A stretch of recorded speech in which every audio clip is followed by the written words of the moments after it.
Hello friends, ಇವತ್ತಿನ ಸಂಚಿಕೆಯಲ್ಲಿ ಏನಾಯಿತು ಅಂತ ನೋಡ್ಕೊಂಡು ಬರೋಣ ಬನ್ನಿ. ನಾನು ಈ ಪ್ರಶಸ್ತಿನ ಶಾನೆ ಗೌರವದಿಂದ ನನ್ನ ಹೆಂಡ್ರಿಗೆ ಅರ್ಪಿಸ್ತಿದ್ದೀನಿ ಅಂತಾನೆ ಮಹಾದೇವ. ಎಲ್ಲರೂ ಕ್ಲಾಪ್ಸ್ ಮಾಡ್ತಾರೆ. ಆಗ ಪ್ರೇಮ ಅಮ್ಮನ ಹತ್ರ ಮಾತಾಡುವಾಗ ಕಾವ್ಯನ ನೋಡಿ ನಿಂತ್ಕೋತಾಳೆ. ಕಾವ್ಯ ಪ್ರೇಮನ ನೋಡಿ ಅಲ್ಲಿಂದ ಹೋಗ್ತಾಳೆ. ಆಗ ಪ್ರೇಮ ಕಾವ್ಯ ಅಂತ ಅವಳು ಹಿಂದೆನೇ ಓಡಿ ಬಂದು, ಕಾವ್ಯ ಯಾಕೆ ಓಡಿ ಹೋಗ್ತಿದ್ಯಾ ಅಂತಾಳೆ. ಬಿಡಕ್ಕ, ನಾನು ಹೋಗಬೇಕು ಅಂತಾಳೆ ಕಾವ್ಯ. ಕಾವ್ಯ, ನೀನು ಬಂದೇ ಬರ್ತೀಯ ಅಂತ ನನಗೆ ಗೊತ್ತಿತ್ತು. ಅಲ್ಲಿ ಮಹಾದೇವ ಅವರು ನಿನ್ನ ಬಗ್ಗೆ ಎಷ್ಟು ಚೆನ್ನಾಗಿ ಸ್ಟೇಜ್ ಮೇಲೆ ಹೇಳ್ತಿದ್ದಾರೆ, ಬಾ ನೀನು ಬಂದರೆ ಖುಷಿಯಾಗುತ್ತೆ ಅವರಿಗೆ ಅಂತಾಳೆ ಪ್ರೇಮ.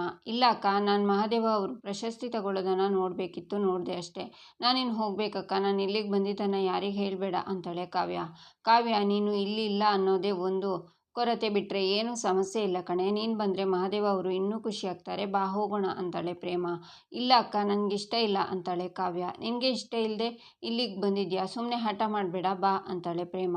ಇಲ್ಲ ಅಕ್ಕ, ಬಿಡು ಅಂತಾಳೆ ಕಾವ್ಯ. ಆಗ ಸತ್ಯ ಬಂದು, ಕಾವ್ಯ ಹುಷಾರಿಲ್ವಂತೆ, ನಿನಗೆ ತಡೆಯೋಕೆ ಆಗಲಿಲ್ಲ ಅಲ್ವಾ, ಗಂಡನ ಖುಷಿ ಅವನ ಸಂಭ್ರಮ ನೋಡೋದಕ್ಕೆ ಅಂತ ಬಂದೇ ಬಿಟ್ಯಾ, ನೋಡ್ಬಾ ನಿನ್ನ ಹೆಸರನ್ನೇ ಜಪ ಮಾಡ್ತಿದ್ದಾನೆ ಮಹಾದೇವ, ನಿನ್ನ ಬಗ್ಗೆ ಹೊಗಳಿದ್ದು ಅಂತಾರೆ ಸತ್ಯ. ಇಲ್ಲಪ್ಪ, ಅದು ನನಗೆ ಅಂತಾಳೆ ಕಾವ್ಯ. ಆಗ ರಾಮ್ ಬಂದು, ಬನ್ನಿ ಕಾವ್ಯ ಅವರೇ, ಅಣ್ಣ ನಿಮ್ಮನ್ನು ತುಂಬ ಮಿಸ್ ಮಾಡ್ಕೋತಿದ್ದಾನೆ. ಅಣ್ಣನ ಪ್ರತಿ ಮಾತಲ್ಲೂ ನೀವೇ ಇದ್ದೀರಾ, ನೀವು ಬಂದಿದ್ದೀರಾ ಅಂತ ಗೊತ್ತಾದರೆ ಕುಣಿದಾಡ್ಬಿಡ್ತಾನವನು, ಪ್ಲೀಸ್ ಬನ್ನಿ ಅಂತಾನೆ. ಕಾವ್ಯ, ಏನಮ್ಮ ಹಾಗೆ ಸುಮ್ಮನೆ ನಿಂತುಬಿಟ್ಟೆ, ನಡಿಯಮ್ಮ, ಅಯ್ಯೋ ಬಾ ಅಮ್ಮ ಅಂತ ಸತ್ಯ ಅವಳ ಕೈನ ಹಿಡ್ಕೊಂಡು ಕರ್ಕೊಂಡು ಬರ್ತಾರೆ. ಮಹಾದೇವ, ಯಾರು ಬಂದಿದ್ದಾರೆ ಅಂತ ನೋಡು ಅಂತಾರೆ. ಆಗ ಮಹಾದೇವ ಶಾಕ್ನಿಂದ ಕಾವ್ಯನ ನೋಡ್ತಾನೆ. ಕಲ್ಯಾಣಿ ಖುಷಿಯಿಂದ ನಗ್ತಾರೆ. ಕಾವ್ಯ, ನನಗೆ ಗೊತ್ತಿತ್ತು ನೀನು ಬಂದೇ ಬರ್ತೀಯ ಅಂತ. ಎಲ್ಲರೂ ಇಲ್ಲಿ ನೋಡಿ, ಆಗ್ಲಿಂದ ಹೇಳ್ತಿದ್ನಲ್ಲ ನನ್ನ ಹೆಂಡ್ರು ಕಾವ್ಯ ಅಂತ, ಇಲ್ಲೇ ಇದ್ದಾಳೆ ನೋಡಿ ಅಂತಾನೆ ಮಹಾದೇವ. ಭರತ್ ಸಿಟ್ಟಿಂದ ನೋಡ್ತಾನೆ. ಒಬ್ಬ ರೈತನಿಗೆ ಬೆಳೆ ಮುಖ್ಯ ಅಂತಾರೆ, ಆ ಬೆಳೆಗೆ ಮಾರುಕಟ್ಟೆ ಎಲ್ಲ ಅಂತ ತೋರಿಸ್ಕೊಟ್ಟು ನನ್ನ ಬೆವರಿನ ಹನಿಗೆ ಬೆಲೆ ತಂದುಕೊಟ್ಟವಳು ನನ್ನ ಮನೆ ಮಹಾಲಕ್ಷ್ಮಿ ಇವಳು. ನಾನು ನೇಗಿಲು ಹಿಡಿದ್ರೆ ಇವಳು ನನ್ನ ಬದುಕಿನ ನೊಗ ಹಿಡಿದು ನಡೆಸೋ ಶಕ್ತಿ. ನನ್ನ ಬೆನ್ನಿಂದೆ ನಿಂತು ಈ ಸಾಮಾನ್ಯ ರೈತನ ವಿದೇಶದ ಎತ್ತರಕ್ಕೆ ತಲುಪಿಸಿದ ಮಹಾಲಕ್ಷ್ಮಿ ಇವಳು. ಯಾವುದೇ ಸಾಧನೆ ಹಿಂದೆ ಒಂದು ಹೆಣ್ಣಿರ್ತಾಳೆ ಅನ್ನೋದು ಹಳೆ ಮಾತು. ನಾನು ಮಾಡೋ ಪ್ರತಿ ಸಾಧನೆ ಮುಂದೆ ನನ್ನ ಹೆಂಡ್ತಿ ಇದ್ದಾಳೆ. ಕಾವ್ಯ ನನ್ನ ಬಾಳೆಗೆ ಬಂದಿರೋದು ನಿಜವಾಗ್ಲೂ ನನ್ನ ಪುಣ್ಯ, ಇವಳಿಂದನೇ ಈ ಪ್ರಶಸ್ತಿ. ಕಾವ್ಯ, ನಾನು ವೇದಿಕೆ ಮೇಲೆ ನಿಂತ್ಕೊಂಡು ಈ ಪ್ರಶಸ್ತಿ ತಗೋಬೇಕಾದ್ರೆ ನೀ ನನ್ನ ಜೊತೆ ಇರಬೇಕು ಅಂತ ಬಹು ಆಸೆ ಇತ್ತು. ಇದು ನಾನು ಒಬ್ಬನೇ ಗೆದ್ದಿರೋದಲ್ಲ, ಇದು ನಿನ್ನ ಗೆಲುವು ಕೂಡ ಅಂತ ಮಹಾದೇವ ಓಡಿ ಬಂದು ಕಾವ್ಯನ ಎತ್ಕೊಂಡು ತಿರುಗಿಸ್ತಾನೆ. ಎಲ್ಲರೂ ಕ್ಲಾಪ್ಸ್ ಮಾಡ್ತಾರೆ. ನಂತರ ಅವಳ ಕೈ ಹಿಡಿದು ಸ್ಟೇಜ್ ಹತ್ರ ಕರ್ಕೊಂಡು ಬಂದು ನಿಂತ್ಕೊಂಡು, ನನ್ನ ಹೆಂಡ್ತಿಗೆ ಹುಷಾರಿರಲಿಲ್ಲ, ಅದಕ್ಕೆ ಇಲ್ಲಿಗೆ ಬರದೆ ಮನೆಯಾಗೆ ಇದ್ಲು. ಹುಷಾರಿಲ್ಲದೆ ಇದ್ದರೂ ಒಬ್ಬಳೇ ಇಲ್ಲಿವರೆಗೆ ಬಂದಿದ್ದಾಳೆ ಅಂದರೆ ಏನರ್ಥ, ನನ್ನ ಹೆಂಡ್ತಿ ನನ್ನ ಬಹು ಪ್ರೀತಿ ಮಾಡ್ತಾಳೆ ಅಂತ ಅರ್ಥ. ಏನಂತೀರಾ ಅಂತಾನೆ ಮಹಾದೇವ. ಹೌದು ಹೌದು ಅಂತ ಎಲ್ಲರೂ ಕೂಗ್ತಾರೆ. ಅಬ್ಬಾ, ಈಗ ನಮ್ಮ ಕುಟುಂಬಕ್ಕೆ ದೃಷ್ಟಿ ಥರ ಇದೆ ಅಂತ ಕಣ್ಣಿನ ಕಾಡಿಗೆನ ತೆಗೆದು ಕಾವ್ಯ ಮತ್ತು ಮಹಾದೇವನಿಗೆ ದೃಷ್ಟಿಬೊಟ್ಟನ ಇಟ್ಟು, ನೀವಿಬ್ಬರು ಯಾವಾಗಲೂ ಹೀಗೆ ಖುಷಿಯಾಗಿರಿ ಅಂತಾರೆ ಕಲ್ಯಾಣಿ.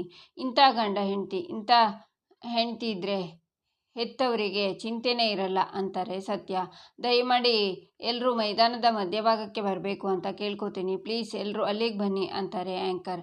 ಆಗ ಕಿಟ್ಟಿ ಮಹೇಶ್ವರಿನೂ ಅಲ್ಲಿಗೆ ಬರ್ತಾರೆ. ಲೋ ಕಿಟ್ಟಿ, ಆ ಮಹಾದೇವಂಗೆ ಪ್ರಶಸ್ತಿ ಕೊಟ್ಟಿದ್ದು ಮುಗಿತೇನೋ, ಅವನು ವೇದಿಕೆ ಮೇಲೆ ನಿಂತ್ಕೊಂಡು ಹಲ್ ಕಿರಿಯೋದನ್ನು ನೋಡೋದಕ್ಕೆ ಆಗಲ್ಲ ನನ್ನ ಕೈಲಿ ಅಂತಾರೆ ಮಹೇಶ್ವರಿ. ಈಗ ತಾನೇ ಮುಗ್ದಿರಬೇಕು ಅಕ್ಕ, ಎಲ್ಲರೂ ಕೆಳಗಡೆ ಬಂದಿದ್ದಾರೆ ನೋಡು, ಜನ ಈ ರೇಂಜ್ಗೆ ಕೇಕ್ ಹಾಕ್ತಿದ್ದಾರೆ, ಕೂಗಾಡ್ತಿದ್ದಾರೆ ಅಂದರೆ ಆ ಮಹಾದೇವಂಗೆ ಸಿಕ್ಕಾಪಟ್ಟೆ ಹವಾ ಸಿಕ್ಕಿದೆ ಅನಿಸುತ್ತೆ ಅಂತಾನೆ ಕಿಟ್ಟಿ. ಬಾರೋ ಅಂತಾರೆ ಮಹೇಶ್ವರಿ. ನಂತರ ಕಲ್ಯಾಣಿ ಹತ್ರ ಬಂದು, ಅಕ್ಕ, ಮಹಾದೇವ ಪ್ರಶಸ್ತಿ ತಗೊಂಡ್ಬಿಟ್ನಾ, ಪೂರ್ವಿಗೆ ಮಾತ್ರೆ ಕೊಟ್ಟು ಮಲಗಿಸಿ ನನ್ನ ಮಗ ಅವಾರ್ಡ್ ತಗೊಳ್ಳೋದನ್ನ ನೋಡಬೇಕು ಅಂತ ಆಸೆಯಿಂದ ಓಡೋಡಿ ಬಂದೆ, ಆದರೆ ಇಲ್ಲಿ ಬರುವತ್ತಿಗೆ ಎಲ್ಲ ಮುಗ್ದೇ ಹೋಗಿದೆ, ತುಂಬ ಬೇಜಾರಾಗ್ತಿದೆ ಅಕ್ಕ ಅಂತಾರೆ ಮಹೇಶ್ವರಿ. ಹೋಗಲಿ ಬಿಡು ಮಹೇಶ್ವರಿ, ಇವತ್ತು ನಮ್ಮ ಮಹಾದೇವಂಗೆ ಪ್ರಶಸ್ತಿ ಸಿಕ್ತು, ಕಾವ್ಯ ಬಂದ್ಲು, ನೀನು ಕೂಡ ಬಂದೆ, ಇದಕ್ಕಿಂತ ಖುಷಿ ನನಗೆ ಬೇರೆ ಏನಿದೆ ಹೇಳು ಅಂತಾರೆ ಕಲ್ಯಾಣಿ. ಆಟದಲ್ಲಿ ಆಟ ಆಡಬೇಕು ಅನ್ನೋ ದಂಪತಿಗಳು ದಯಮಾಡಿ ಹೆಸರನ್ನು ಕೊಡಬೇಕು ಅಂತ ಕೇಳ್ಕೊತೀನಿ, ಸಮಯದ ಅಭಾವ ಇರೋದ್ರಿಂದ ದಯವಿಟ್ಟು ಬೇಗ ಬಂದು ಹೆಸರು ಕೊಡಿ ಅಂತಾರೆ ಆ್ಯಂಕರ್. ಆಗ ಶ್ರೀಧರ್, ಮಹೇಶ್ವರಿ ಸರಿಯಾದ ಟೈಮ್ಗೆ ಬಂದೆ ಕಣೆ, ಆಟದಲ್ಲಿ ಭಾಗವಹಿಸೋದಕ್ಕೆ ಹೆಸರು ಕೊಡು ಅಂತ ಕೇಳ್ತಿದ್ದಾರೆ, ಹೋಗಿ ಹೆಸರು ಕೊಡೋಣ ಬಾ ಅಂತಾರೆ. ಹೆಸರು ಕೊಡೋದಕ್ಕೆ ನಾವು ಯಾಕೆ, ನಾನು ಬರಲ್ಲ ಅಂತಾರೆ ಮಹೇಶ್ವರಿ. ಇನ್ಯಾರು ಬರ್ತಾರೆ, ನನಗೆ ಇರೋದು ನೀನು ಒಬ್ಬಳೇ ಹೆಂಡ್ತಿ, ಒನ್ ಆ್ಯಂಡ್ ಓನ್ಲಿ ವೈಫ್ ಅಂತಾರೆ ಶ್ರೀಧರ್. ಈ ವಯಸ್ಸಲ್ಲಿ ನಾನು ಆಡಬೇಕಾ, ನನ್ನ ಕೈಲಾಗಲ್ಲ, ಬರಲ್ಲ ಅಂತಾರೆ ಮಹೇಶ್ವರಿ. ಏಯ್ ನಡೀಲೆ, ಹೆಸರು ಕೊಡೋಣ ಅಂತಾರೆ ಶ್ರೀಧರ. ಬಾ ಅಮ್ಮಿ, ನಾವು ಹೆಸರು ಕೊಡೋಣ ಅಂತಾನೆ ಮಹಾದೇವ. ನಾನಾ ಬರಲ್ಲ ಅಂತಾಳೆ ಕಾವ್ಯ. ನೀನು ಹಾಗೆಲ್ಲ ಹೇಳಿದ್ರೆ ಕೇಳಲ್ಲ, ಬಾ ಅಂತ ಅವಳ ಕೈನ ಹಿಡ್ಕೊಂಡು ಕರ್ಕೊಂಡು ಹೋಗ್ತಾನೆ ಮಹಾದೇವ. ನಂತರ ಹಗ್ಗ ಜಗ್ಗಾಟ ಸ್ಪರ್ಧೆಗೆ ನಿಂತಿರ್ತಾರೆ. ಒಂದು ಕಡೆ ಪ್ರೇಮ, ರಾಮ್ ಶಾರದಾ ಮತ್ತು ಸತ್ಯ ನಿಂತಿದ್ರೆ ಇನ್ನೊಂದು ಕಡೆ ಮಹಾದೇವ, ಕಾವ್ಯ, ಮಹೇಶ್ವರಿ, ಶ್ರೀಧರ ನಿಂತಿರ್ತಾರೆ. ನಂತರ ಆಟ ಶುರುವಾಗುತ್ತೆ. ಎರಡೂ ಕಡೆಯವರು ಹಗ್ಗನ ಎಳಿತಿರ್ತಾರೆ. ಭರತ್ ಸಿಟ್ಟಿಂದ ನೋಡ್ತಿರ್ತಾನೆ. ರಾಮ್ ಎಷ್ಟು ಮುದ್ದಾಗಿ ಕಾಣ್ತಿದ್ದಾನೆ. ಹಗ್ಗ ಎಳೆಯೋ ರೀತಿ ನೋಡಿದರೆ ಕಣ್ಣು ತೆಗಿಯೋಕೆ ಮನಸ್ಸು ಬರ್ತಿಲ್ಲ. ಅಯ್ಯೋ ದೇವ್ರೆ, ನನ್ನ ದೃಷ್ಟಿನೇ ತಾಕ್ಬಿಡುತ್ತೆ ನನ್ನ ಗಂಡಂಗೆ ಅಂತ ಯೋಚನೆ ಮಾಡ್ತಾಳೆ ಪ್ರೇಮ. ಏನೇ ಪ್ರೇಮ, ನೋಡ್ತಿದ್ಯಾ ನಾವು ಸೋಲ್ತೀವಿ, ಎಳಿಯೇ ಹಗ್ಗನ ಅಂತಾನೆ ರಾಮ್. ಎಳಿತೀನಿ, ಯಾಕೆ ಟೆನ್ಷನ್ ಮಾಡ್ಕೊಂಡಿದ್ಯಾ, ನಾವೇ ಗೆಲ್ಲೋದು ರಾಮ್ ಅಂತಾಳೆ ಪ್ರೇಮ. ಎಳೆಯ ಜೋರಾಗಿ ಅಂತಾನೆ ರಾಮ್. ಈಚೆ ಮಹಾದೇವ ಕಾವ್ಯನೇ ನೋಡ್ತಾ ಹಗ್ಗ ಎಳಿತಿರ್ತಾನೆ. ಏನು ನೋಡ್ತಿದ್ಯಾ, ಹಗ್ಗ ಎಳಿ, ಇಲ್ಲ ಅಂದರೆ ನಾವು ಸೋತೋಗ್ತೀವಿ ಅಂತಾಳೆ ಕಾವ್ಯ. ಹಗ್ಗ ಎಳೆಯೋಣ ಅಂತಾನೆ ಬಂದೆ, ಆದರೆ ಹಗ್ಗ ದಾಟದಲ್ಲಿ ನೀನು ಚಿಕ್ಕ ಮಕ್ಕಳ ಥರ ಸೀರಿಯಸ್ ಆಗಿರೋದನ್ನು ನೋಡಿ ಆಶ್ಚರ್ಯ ಆಯಿತು. ಆಟದಲ್ಲಿ ನೀನು ಜೋರಾ ಅಂತಾನೆ ಮಹಾದೇವ. ಆಟದಲ್ಲಿ ನಾನು ಜೋರೋ ಅಲ್ವೋ ಮುಖ್ಯ ಅಲ್ಲ, ನನಗೆ ಸೋಲೋಕೆ ಇಷ್ಟ ಇಲ್ಲ, ಗೆಲ್ಲಬೇಕು, ಎಳಿ ಹಗ್ಗ ಅಂತಾಳೆ ಕಾವ್ಯ. ಮಹಾದೇವ ಶಕ್ತಿ ಹಾಕಿ ಎಳೆಯೋ ಜೋರಾಗಿ ಅಂತಾರೆ ಶ್ರೀಧರ. ಮಹಾದೇವ ಹಗ್ಗ ಎಳಿ ಅಂತಾಳೆ ಕಾವ್ಯ. ನನ್ನ ಹೆಂಡತಿ ಹೇಳಿದ ಮ್ಯಾಕೆ ನಾನು ಎಳಿದೇ ಇರ್ತೀನ, ಇವಾಗ ನೋಡು ನಾನು ಹಿಂಗೆ ಎಳಿತೀನಿ ಅಂತ ಜೋರಾಗಿ ಹಗ್ಗನ ಎಳಿತಾನೆ ಮಹಾದೇವ. ಆಗ ಬಳ್ಳಿ ಮಹಾದೇವನ ಕಡೆಗೆ ಬರುತ್ತೆ. ಎಲ್ಲರೂ ಈಚೆ ಒಬ್ಬರ ಮೈ ಮೇಲೆ ಒಬ್ಬರು ಬಿದ್ಕೋತಾರೆ. ಕಾವಿನ ಮೈ ಮೇಲೆ ಮಹಾದೇವ ಬೀಳ್ತಾನೆ. ಎಲ್ಲರೂ ಅವರನ್ನೇ ನೋಡ್ತಿರ್ತಾರೆ. ಬಿದ್ದವರು ಒಬ್ಬೊಬ್ಬರೇ ಹೇಳ್ತಾರೆ, ಅಯ್ಯೋ ಹೋಯ್ತು ನನ್ನ ಸೊಂಟ, ಮಹೇಶ್ವರಿ ಇದೇನೇ ನನ್ನ ಮೇಲೆ ಬಿದ್ದುಬಿಟ್ಟೆ ಅಂತಾರೆ ಶ್ರೀಧರ.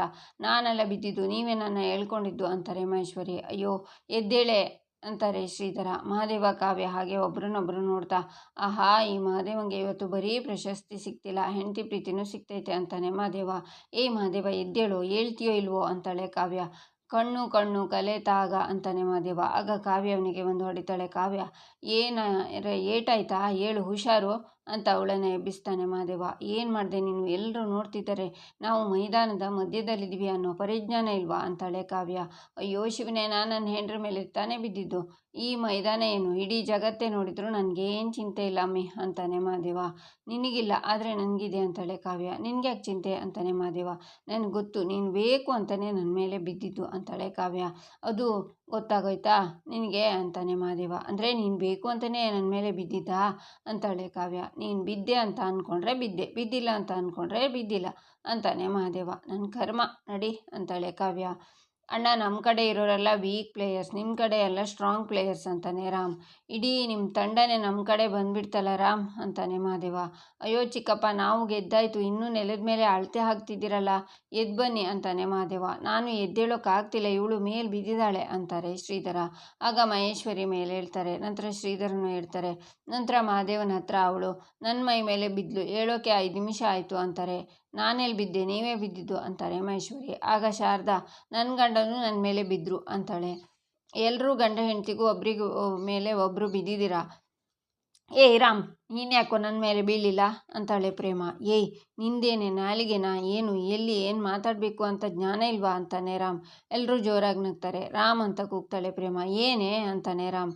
ಇದೇನೋ ಕೈಗೆ ಗಾಯ ಮಾಡ್ಕೊಂಡಿದ್ಯಲ್ಲ, ರಕ್ತ ಬೇರೆ ಬರ್ತಿದೆ, ನೋವಾಗ್ತಿದ್ಯಾ ಅಂತಾಳೆ. ಇದು ಹಗ್ಗ ಜಗಾಟದ ಆಟ ಅಲ್ವಾ, ಇವೆಲ್ಲ ಕಾಮನ್, ನಾವು ಮಲ್ಲಿಗೆ ಹೂ ಆಟ ಆಡ್ತಿದ್ದೀವಾ, ತರ್ಚಿದೆ ಸ್ವಲ್ಪ, ಏನಾಗಲ್ಲ ಬಿಡು, ಗೆದ್ದವರಿಗೆ ಗಾಯದ ಕಲೆಗಳು ಪ್ರಶಸ್ತಿ ತಂದಂಗೆ ಗೊತ್ತಾ ಅಂತಾನೆ ರಾಮ್. ನಿನ್ನ ಕೈ ಕೊಡು, ಏನಾಗಿದೆ ನೋಡೋಣ. ನಿನ್ನ ಕೈ ಸೋಪಲ್ಲಿ ನೀಟಾಗಿ ಕ್ಲೀನ್ ಮಾಡಿದ ಹಾಗಿದೆ, ಸ್ವಲ್ಪನೂ ಮಾರ್ಕೆ ಇಲ್ಲ, ಕೊಳೆ ಇಲ್ಲ, ನೀನು ಹಗ್ಗ ಜಗಾಟದಲ್ಲಿ ಎಳಿತಿದ್ಯೋ ಅಥವಾ ಗೊಂಬೆ ಥರ ಸುಮ್ಮನೆ ನಿಂತಿದ್ಯೋ ಅಂತಾನೆ ರಾಮ್. ಅಳಿಯಂದ್ರೆ ಆಟ ಆಡೋಕ್ಕೆ ಅವಳಿಗೆ ಎಲ್ಲಿ ಟೈಮ್ ಇತ್ತು, ಹಗ್ಗ ಹಿಡ್ದಾಗಿಂದ ಮುಗ್ಗರಿಸಿ ಬೀಳೋವರೆಗೂ ಅವಳ ಕಣ್ಣೆಲ್ಲ ನಿಮ್ಮ ಮೇಲೆ ಇತ್ತು, ಆಟದ ಮೇಲೆ ಇರಲಿಲ್ಲ ಅಂತಾರೆ ಶಾರದಾ. ಹೌದಾ ಅಂತಾನೆ ರಾಮ್. ಹೌದು ಅಂತಾಳೆ ಪ್ರೇಮ. ಎಲ್ಲರೂ ನಗ್ತಾರೆ. ಇಲ್ಲಿಗೆ ಈ ಸಂಚಿಕೆ ಮುಕ್ತಾಯವಾಗುತ್ತೆ. ಮುಂದಿನ ಸಂಚಿಕೆಗಾಗಿ ನಮ್ಮ ಚಾನಲನ್ನು ನೋಡಿ ಸಬ್ಸ್ಕ್ರೈಬ್ ಮಾಡಿ, ಲೈಕ್ ಮಾಡಿ, ಸಪೋರ್ಟ್ ಮಾಡೋದನ್ನು ಮರಿಬೇಡಿ.